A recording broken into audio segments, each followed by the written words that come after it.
Freemasonry. Nama itu saja sudah membangkitkan gambaran tentang perkumpulan rahasia, pengetahuan tersembunyi, dan ritual-ritual yang dibisikkan di dalam ruangan remang-remang. Selama berabad-abad, organisasi persaudaraan ini telah memikat imajinasi orang luar dan memicu banyak teori konspirasi. Apa kebenaran di balik simbol dan upacara mereka? Apakah Freemasonry adalah kekuatan kebaikan di dunia atau kelompok bayangan yang mengendalikan dunia dari balik layar? Terlepas dari aura misterinya, Freemasonry pada intinya adalah persaudaraan. Ini adalah perkumpulan pria yang terikat oleh sumpah kesetiaan, amal, dan saling mendukung. Organisasi ini menelusuri akarnya kembali ke Serikat Pekerja Batu di Eropa abad pertengahan, pengrajin terampil yang membangun istana dan katedral. Serikat pekerja ini memiliki tanda dan kata sandi rahasia untuk saling mengidentifikasi dan melindungi perdagangan mereka. Seiring waktu, Serikat Pekerja Batu Operatif mulai menerima anggota non-pekerja batu ke dalam barisan mereka. Para bangsawan, intelektual, dan aristokrat yang tertarik pada prinsip-prinsip moralitas, persaudaraan, dan pengembangan diri. Ini menandai transisi dari pekerjaan batu operatif yang berfokus pada pekerjaan batu yang sebenarnya ke pekerjaan batu spekulatif yang menggunakan alat dan alegori pekerjaan batu sebagai metafora untuk membangun karakter dan menjalani kehidupan yang berbudi luhur. Saat ini, Freemasonry adalah persaudaraan global dengan jutaan anggota di seluruh dunia yang dipersatukan oleh nilai-nilai bersama dan komitmen mereka untuk membuat dampak positif di dunia. Sementara organisasi ini masih mempertahankan beberapa kerahasiaannya, organisasi ini semakin terbuka tentang sejarah, prinsip, dan pekerjaan amalnya. Baik, berjumpa saya Fenemes.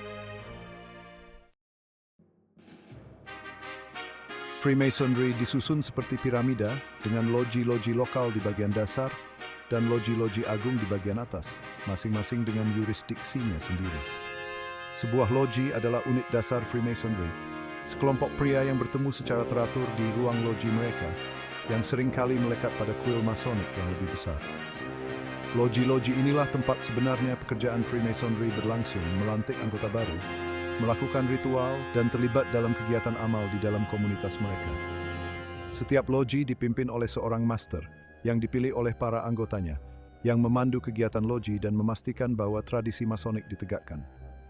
Di atas loji-loji individu berdiri loji agung, badan pemerintahan untuk Freemasonry di dalam wilayah geografis tertentu, seperti negara bagian, provinsi, atau negara.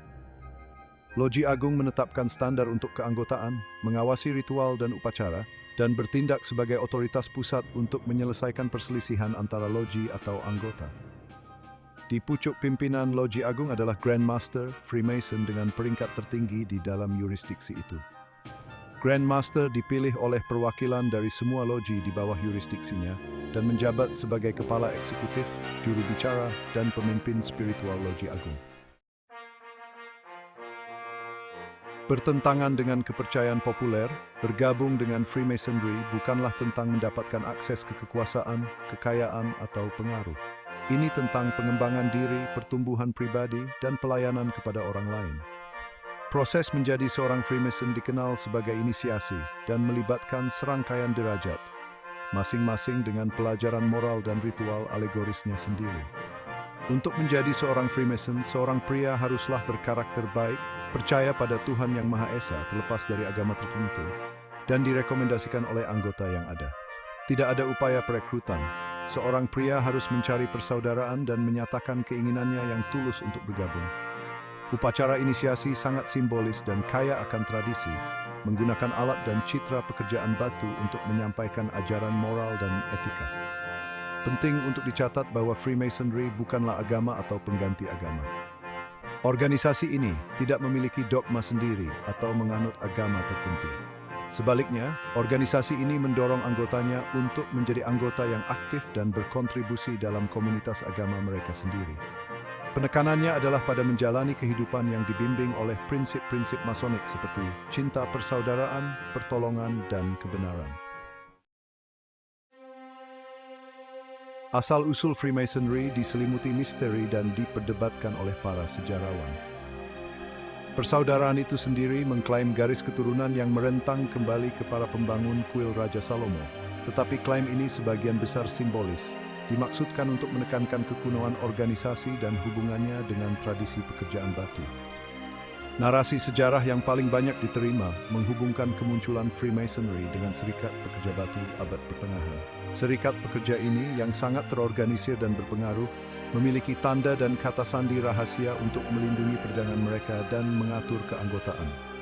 Ketika pembangunan katedral dan istana besar menurun, serikat pekerja ini mulai menerima anggota non-pekerja batu ke dalam barisan mereka.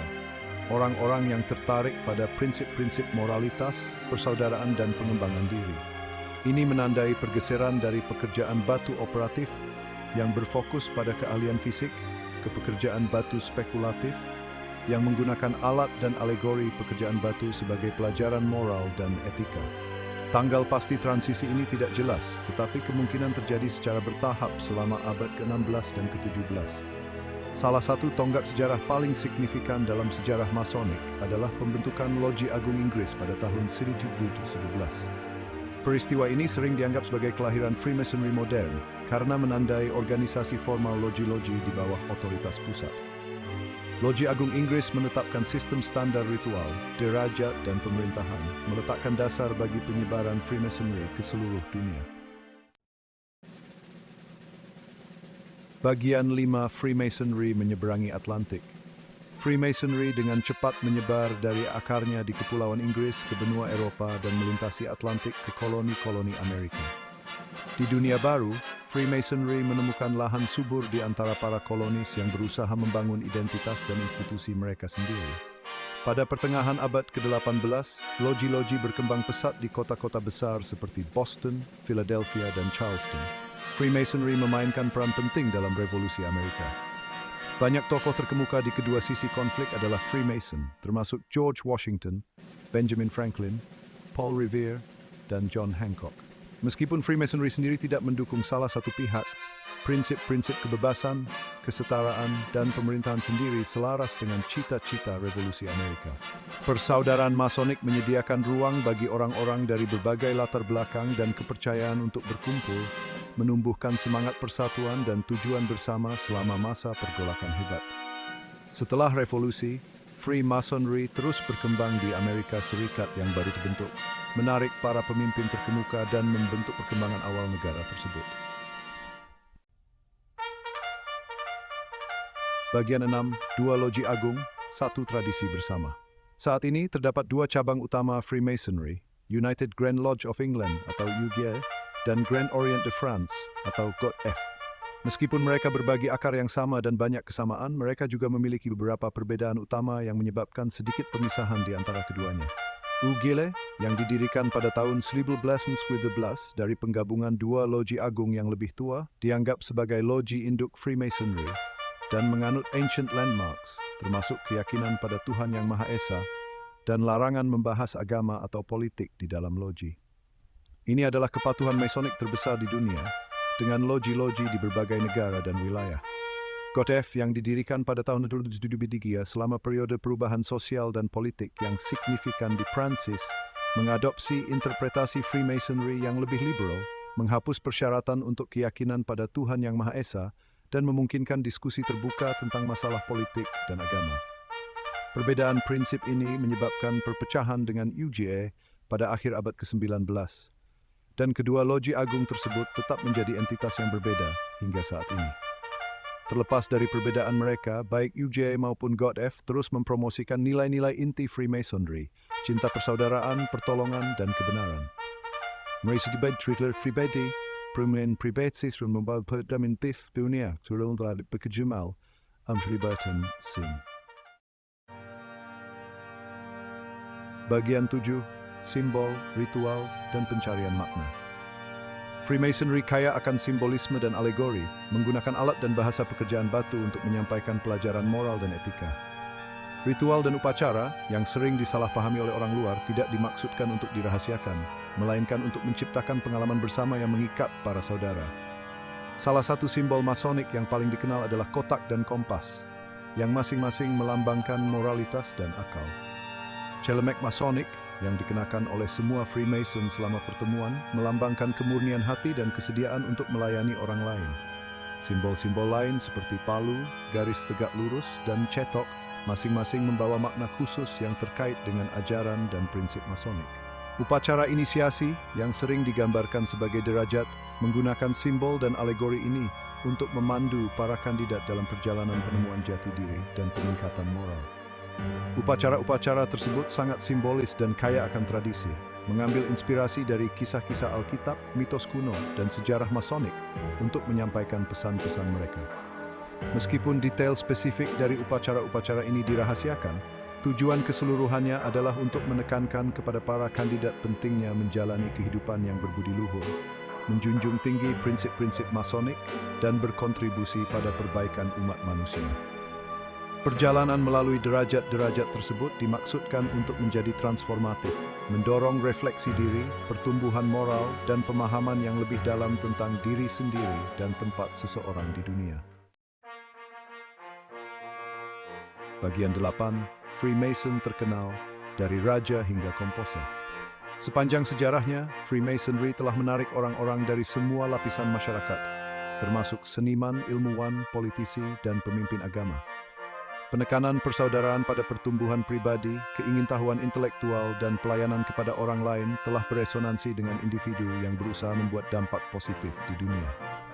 Di antara Freemason yang paling terkenal adalah George Washington, Presiden pertama Amerika Serikat, tokoh penting dalam Revolusi Amerika, dan seorang Freemason yang taat yang mewujudkan cita-cita kebebasan, kesetaraan, dan pemerintahan sendiri.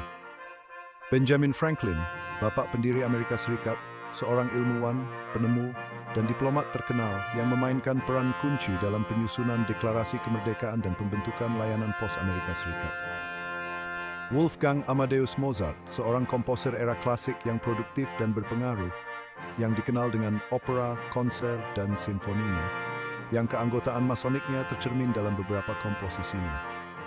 Winston Churchill, Perdana Menteri Inggris selama Perang Dunia Kedua, yang dikenal karena kepemimpinannya, kefasihannya, dan tekadnya yang tak tergoyahkan dalam menghadapi kesulitan. Franklin D. Roosevelt, Presiden Amerika Serikat selama Depresi Hebat dan Perang Dunia Kedua, yang dikenal dengan program New Deal-nya dan kepemimpinannya selama masa krisis global. Individu-individu ini bersama dengan banyak lainnya mencontohkan keragaman dan dampak Freemasonry sepanjang sejarah. Kontribusi mereka di bidang masing-masing, ditambah dengan komitmen mereka terhadap prinsip-prinsip Masonik, menjadi inspirasi bagi para Freemason saat ini. Bagian 9, Freemasonry saat ini sebuah persaudaraan global. Di abad ke-21, Freemasonry terus berkembang sebagai persaudaraan global dengan jutaan anggota di seluruh dunia.